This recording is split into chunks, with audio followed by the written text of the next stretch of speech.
A legal case involving music icon Jay-Z has captured public attention, becoming a focal point of intense debate in the media and legal communities.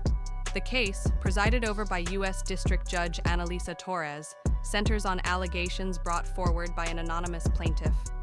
The woman, identified as Jane Doe, claims she was sexually assaulted by Jay-Z, legal name Sean Carter, and Sean Diddy Combs at an MTV afterparty in 2000 when she was just 13 years old. Filed in October, the lawsuit alleges that the plaintiff was intoxicated and incapacitated before being assaulted at the afterparty following the 2000 MTV Video Music Awards. She further claims that other attendees, including a prominent celebrity, witnessed the assault but failed to intervene. As the legal proceedings unfold, the case has brought critical issues of privacy, accountability, and courtroom ethics into the spotlight, fueling widespread public and legal discourse. The details of the case are deeply troubling.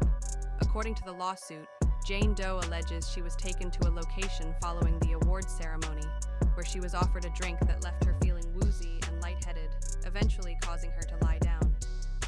It was during this time, she claims, that Carter and Combs entered the room and took turns assaulting her. These allegations paint a harrowing picture of the events that unfolded that night. The case has reignited broader discussions about power dynamics and accountability within the entertainment industry. Recently, Judge Analisa Torres ruled that Jane Doe could proceed anonymously, at least during the early stages of the legal process. The judge's decision reflects the sensitive nature of the allegations and underscores the importance of protecting the plaintiff's privacy in such cases.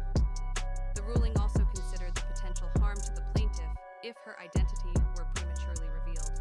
This decision has sparked debate about balancing the public's interest in transparency with a plaintiff's right to privacy, particularly in cases involving high-profile defendants. In her 5-page brief, Judge Analisa Torres emphasized that the public's curiosity does not outweigh the plaintiff's right to protection. The weight of factors, such as the highly sensitive and extremely personal nature of the claim, tips in favor of allowing the plaintiff to remain anonymous at this stage, she wrote. However, the judge left the door open to revisiting this decision as the case progresses. Jane Doe's anonymity is not merely a legal formality, but a critical safeguard. Advocates argue that protecting a plaintiff's identity in such cases encourages other victims to come forward, especially when powerful individuals are involved. On the other hand, critics contend that anonymity could lead to false allegations that are difficult to refute publicly, highlighting the delicate balance courts must navigate. The ruling marked a setback for Jay-Z's legal team, led by attorney Alex Spiro, who had filed motions challenging Jane Doe's request to proceed anonymously. The ongoing debate underscores the complexities surrounding privacy, fairness, and accountability in high-profile legal battles. Jay-Z's legal team, led by attorney Alex Spiro, filed multiple motions to expedite the case's dismissal and reveal the plaintiff's identity. These actions drew sharp criticism from Judge Analisa Torres, who described them as a waste of judicial resources and an ineffective tactic unlikely to benefit his client. She also took issue with the combative tone and inflammatory language in Spiro's filings, which included personal attacks on the plaintiff's attorney, Tony Busby. Spiro's approach has faced scrutiny beyond this case.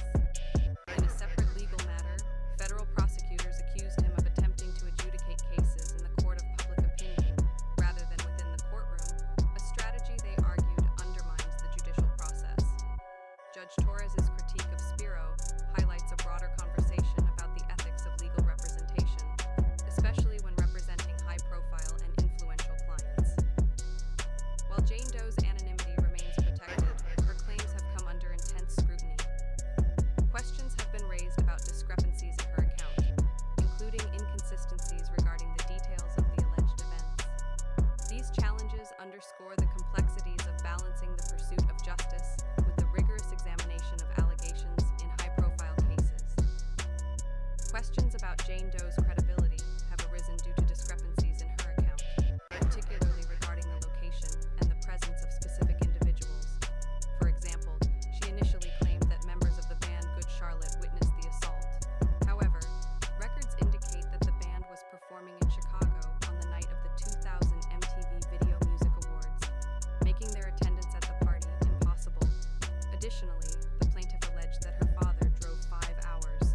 "This is a blackmail attempt," Jay-Z stated. "The nature of these allegations and the public scrutiny would make me want to settle?" "No, sir. It had the opposite effect. It made me want to expose you for the fraud you are in a very public fashion." He added, "If these allegations are true, I implore you to file a criminal complaint, not a civil one. Whomever would commit such a crime against a minor should be locked away. Would you not agree?"